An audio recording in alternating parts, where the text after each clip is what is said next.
അതെ, ഇന്നത്തെ ഉച്ചയൂണിനെ വെണ്ടയ്ക്കയും കൊണ്ടുള്ള രണ്ട് സ്പെഷ്യൽ ഐറ്റം ആട്ടോ ഉണ്ടാക്കാൻ പോകുന്നത്. ആദ്യം ഉണ്ടാക്കാൻ പോണ പൊരിച്ച വെണ്ടയ്ക്കക്കറിയാണ്. അതിന് വേണ്ടിയിട്ട് ഞാൻ 1.5 സ്പൂൺ മുളക് പൊടി എടുത്തിട്ടുണ്ട്, 1/4 ടീസ്പൂൺ മഞ്ഞൾപ്പൊടിയും ആവശ്യത്തിന് ഉപ്പും എടുത്തിട്ട് ഇത് നല്ലതായിട്ട് മിക്സ് ചെയ്ത് കൊടുക്കുകയാണെ. ഇനി ഒരു വെണ്ടയ്ക്ക എടുക്കുക, അതിന്റെ ഒരു സൈഡ് ഉണ്ടല്ലോ ഇതുപോലെ നെടുനീള കീറുക, എന്നിട്ട് നമ്മൾ ഉണ്ടാക്കി വെച്ച മിക്സ് ഉണ്ടല്ലോ ഇതിന്റെ ഉള്ളിലോട്ട് ഇട്ട് കൊടുക്കുക കേട്ടോ. അങ്ങനെ എല്ലാ വെണ്ടയ്ക്കും നമുക്ക് ഇങ്ങനെ ചെയ്തെടുക്കാം. ഇനി ഒരു പാൻ അടുപ്പത്ത് വെച്ചിട്ട് വെണ്ടയ്ക്ക വറുക്കാൻ ആവശ്യത്തിനുള്ള വെളിച്ചെണ്ണ ഒഴിച്ചിട്ട് ഈ വെണ്ടയ്ക്ക എല്ലാ സൈഡും നല്ലതായിട്ട് മുരിയിച്ച് നമുക്ക് വറുത്തെടുക്കാം.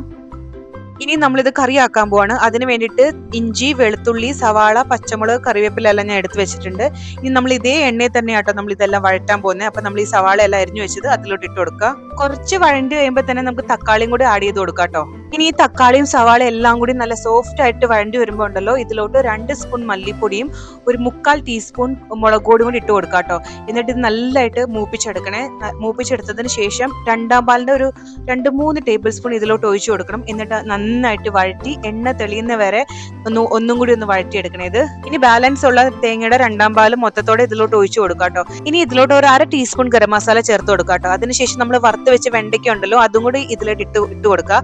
എന്നിട്ട് ഈ തേങ്ങാപ്പാല് വറ്റി നല്ല ഒരു കുറുകിന പരുവത്തിലാവുമ്പോഴത്തേക്കും നമുക്ക് തേങ്ങയുടെ ഒന്നാം പാലോട് ഒഴിച്ചു കൊടുത്ത് ഒറ്റ തള വരുമ്പോഴത്തേക്കും നമുക്ക് ഓഫ് ചെയ്യാം കേട്ടോ. ഉപ്പൊക്കെ ചെക്ക് ചെയ്യണം കേട്ടോ, ഇല്ലെങ്കിൽ ഇട്ട് കൊടുക്കാൻ മറക്കല്ലേ. അടുത്ത നമ്മള് വെണ്ടയ്ക്ക് എയർ ഫ്രയറിൽ ഫ്രൈ ചെയ്തെടുക്കാൻ പോണേ. ഇതേ സെയിം മസാലയും കൊണ്ട് നിങ്ങൾക്ക് വേണമെങ്കിൽ എണ്ണയിൽ വറുത്ത് കോരുകയും ചെയ്യാം കേട്ടോ. ഇതൊക്കെ ഒരു ശകലം വെള്ളം ഇല്ലാണ്ട് തുടച്ചെടുത്തിട്ടുണ്ട്. എന്നിട്ട് നമുക്ക് ഇത് വെണ്ടയ്ക്ക് ഇതുപോലെ കട്ട് ചെയ്തെടുക്കണേ.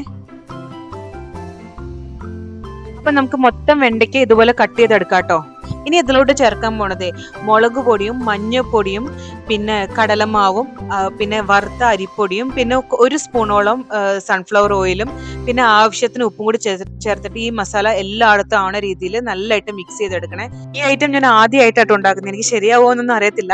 നമുക്ക് ലാസ്റ്റ് കുറച്ച് അരിപ്പൊടി കൂടി ഇട്ട് കൊടുത്തിട്ട് ഈ മസാല ഒന്ന് സെറ്റ് ആക്കി എടുക്കാം. ഇത് നിങ്ങൾക്ക് വേണമെങ്കിൽ എണ്ണയിൽ വറുത്തെടുക്കാം കേട്ടോ. ഞാനിവിടെ എയർ ഫ്രയറിലാണ് വെക്കുന്നത്. അപ്പൊ ഞാൻ അത് 180 ഡിഗ്രിയിൽ 3 മിനിറ്റ് പ്രീ ഹീറ്റ് ചെയ്യാൻ വെച്ചിട്ടുണ്ട്.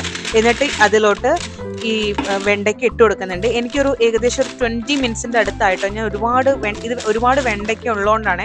അപ്പൊ ഇടയ്ക്കിടയ്ക്ക് എടുത്തൊന്ന് എന്താ പറയാ തിരിച്ചും മറിച്ചൊക്കെ ഇങ്ങനെ ഷേക്ക് ചെയ്തിട്ട് കൊടുക്കണേ.